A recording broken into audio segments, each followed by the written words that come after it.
ஜாழ் கந்தரோடையில் பௌத்த மத்திய நிலையம் அமைப்பதற்கு நடவடிக்கை தொடர்ந்து முன்னெடுக்கப்பட்டால் அதற்கு எதிராக நீதிமன்ற நடவடிக்கைக்கு செல்வதற்கும் தயாராக இருப்பதாக வலிகாமம் தெற்கு பிரதேச சபையின் தவிசாளர் தியாகராஜா பிரகாஷ் தெரிவித்துள்ளார்.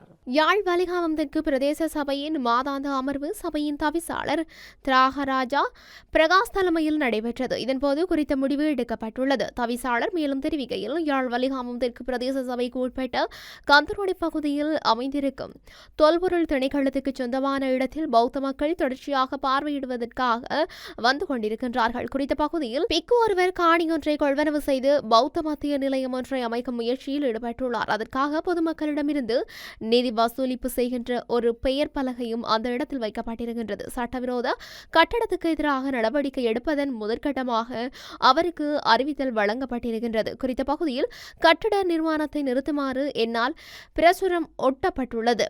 தொடர்ச்சியாக அங்கு வரும் மக்களுக்கு தமிழ் பௌத்தம் இருந்த வரலாற்றை, அத்தோடு இந்து மத சைவ மத வரலாற்றை மறைக்கும் முகமாக அங்கே வருகின்ற கருத்துக்கள் பகிரப்பட்டு வருகின்றன. இது ஒரு தவறான செயல். இதனை நாங்கள் வன்மையாக கண்டிக்கின்றோம். அந்த இடத்தில் தொல்பொருள் திணைக்களத்துக்கு சொந்தமான பகுதிகளில் வெளிநாட்டு நிறுவனம் ஒன்று அகழ்வாராய்ச்சியை செய்து வருகின்றது. அருகில் இருக்கும் காணிகளில் இந்த அகழ்வாராய்ச்சிகள் முன்னெடுக்கப்பட்டு வருகின்றது. அண்மையில் நான் அறிந்தே ஆய்வுகளின் போது 3 அடி உயரமான ஒரு கிருஷ்ணர் சிலை அங்கே கிடைக்கப்பட்டிருந்தது.